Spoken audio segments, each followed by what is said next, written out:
La dernière fois que tu as pleuré, ce week-end, je pense, je pleure très régulièrement. C'est quelque chose que je fais presque autant que les gens mangent, je pense. Ow! C'est quoi le plus compliqué quand on devient célèbre à 13 ans? Bah, c'est qu'en fait, personne devrait être célèbre à 13 ans. C'est pas du tout normal. Et sincèrement, si j'avais pu attendre plus longtemps avant de faire de la musique pour être un peu plus construite dans ma tête, ça m'aurait pas fait de mal. Pourquoi as-tu décidé de t'éloigner des médias et de la musique pendant quelques temps? Je suis quelqu'un de très très timide, de très réservé. Si c'est pour parler de musique, j'aime être là, mais j'aime pas parler d'autre chose, donc si j'ai rien à dire, je dis rien quoi. Qu'est-ce qui a changé pour Marina Kaye grâce à cette prise de recul? Bah, je pense qu'elle a grandi.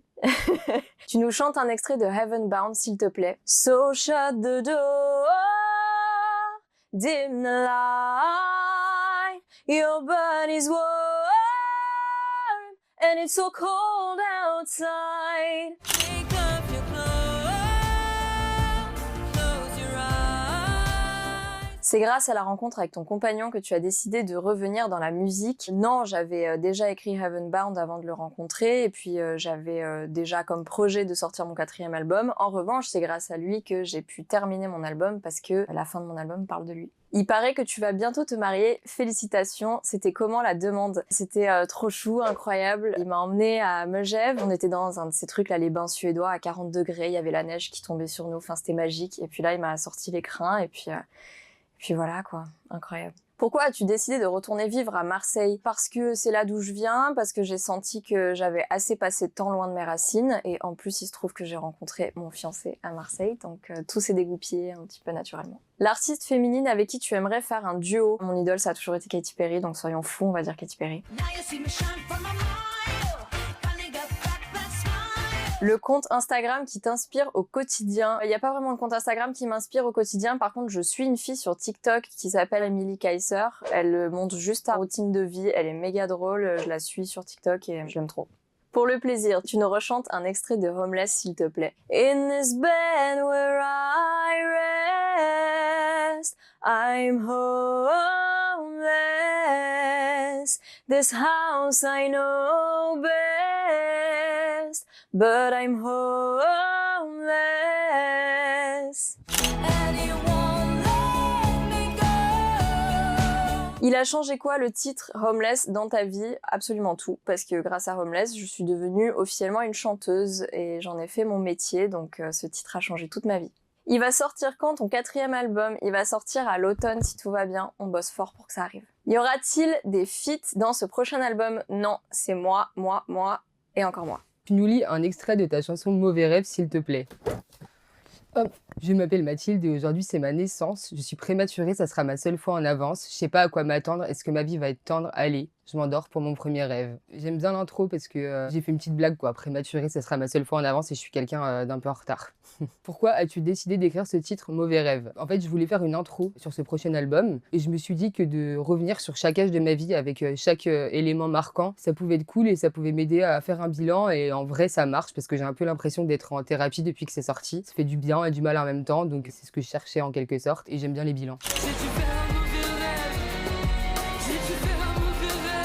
Bilal Hassani, Eddie de Pretto, Oshi, comment les artistes LGBT arrivent-ils à rester des porte-parole tout en étant eux-mêmes des victimes de cyberharcèlement? C'est une bonne question. Je pense que le fait qu'on soit victime de cyberharcèlement et qu'on continue de faire nos musiques et d'exister à travers les médias, à travers les concerts et tout ça, ça fait de nous des porte-parole finalement même contre notre gré. C'est pas du tout une honte d'être porte-parole. On n'a pas le choix quoi. On est comme ça et on doit faire avec. Mais moi ça me va comme étiquette. À la suite de cette vague d'harcèlement, as-tu déjà songé à arrêter la musique? Franchement, ouais. Après les victoires de la musique, ça a été vraiment très violent. Ça m'a vraiment détruite, même physiquement, voilà, mentalement. J'ai eu des séquelles de tout ça quand même psychologiques. Et à ce moment-là de ma vie, j'avais plus envie de faire de musique. C'était plus un plaisir, ça me faisait mal. En fait, j'avais peur qu'à chaque chanson que j'allais sortir, qu'à chaque prise de parole, je me prenne une vague d'harcèlement. Donc c'était un peu une peur d'un boomerang, quoi. Mais en fait, au bout d'un moment, je me suis dit qu'il fallait que je continue parce que c'était ça qui me faisait le plus de bien. Mais j'ai quand même songé à arrêter, ouais. Que dirais-tu à un ou une jeune victime d'harcèlement, bah, moi je lui dirais déjà d'en parler. Il faut pas rester seul avec ça. C'est un fardeau beaucoup trop lourd à porter pour un humain. Et surtout, bah, même si forcément la justice est très lente et parfois nous déçoit, de quand même essayer de porter plainte. Et aussi je lui dirais que finalement j'ai été victime d'harcèlement plusieurs fois dans ma vie et que je suis là aujourd'hui et je vis de ma passion. Donc c'est parfois un mauvais moment à passer, même si ça reste inadmissible et qu'il faut se battre contre ça. L'artiste féminine avec qui tu aurais envie de faire un duo? Isia, j'adore cette fille et peut-être que c'est déjà fait. Il paraît que tes problèmes d'audition pourraient un jour t'empêcher de monter sur scène. Parfois ça se stabilise, parfois ça empire, c'est assez aléatoire. J'ai des moments de moins, des moments où tout va bien. Donc ouais, un jour je devrais sûrement arrêter et je sais qu'il y a une espèce de compte à rebours, mais je sais pas de quelle durée. Mais c'est ça aussi qui fait ma persévérance et mon envie d'être sur scène. Chaque concert, je vais les mordre, quoi. Je vais les vivre à fond. Les derniers mauvais rêves que tu as faits. Alors moi, je fais beaucoup de rêves complètement chez Père. Mais là, j'ai fait un rêve chelou il y a quelques jours où il y avait des voitures qui avaient des visages. Et en fait, ça me fait trop peur. Je déteste les yeux sur les voitures et tout ça. Mais du coup, les voitures étaient un peu vivantes. Et c'était pas en mode Transformers. C'était vraiment, vraiment pas cool. Le dernier joli rêve que tu as fait. En ce moment, je suis tellement à fond dans mon album et tout ça que je sais que je rêve beaucoup d'être sur scène. J'ai beaucoup de rêves où je suis en tournée. Il m'arrive plein de trucs cool dans la journée. Et ça tombe bien parce que je vais repartir en tournée. Tu nous chantes un extrait de ton prochain single, Je partirai s'il te plaît. Je partirai quand ça sera plus la fête, quand les étoiles seront ternes pour rester éternelles. J'ai trop hâte qu'elle sorte et franchement je crois que j'étais pas sur la bonne tona parce qu'elle est pas sortie et que je l'ai pas dans mes oreilles là. C'est quoi la plus grande force de Hoshi? De pouvoir à chaque fois regarder en arrière et de se dire bah voilà ce que je suis devenue et c'est ce que j'avais envie de devenir. C'est pas parfait tous les jours mais je m'améliore et je pense que c'est ça, c'est la persévérance. La persévérance, pas hanche.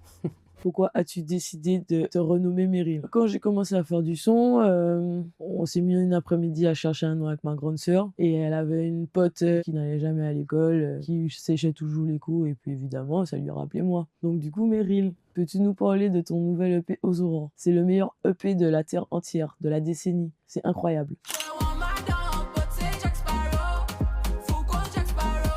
Merci Jésus. C'est difficile de se faire une place dans la musique quand on vient des Antilles. Oui, il y a 2-3 petits boycotts, mais bon, tranquille les gars, on est ensemble.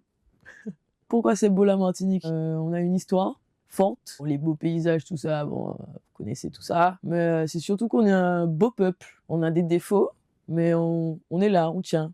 On se sent comment quand on est à l'origine des tubes comme Du lundi au lundi de Niska? Bah, on n'a pas refait le monde, hein, enfin... Mais c'est cool. C'est quoi le plus dur dans le métier de musicien? J'avoue, c'est de ne pas devenir fou. C'est trop un monde de fou, ce monde-là. Le clip dans lequel tu aurais aimé vivre, Kiss de Chris Brown et T-Pain. Faut prendre du gingembre.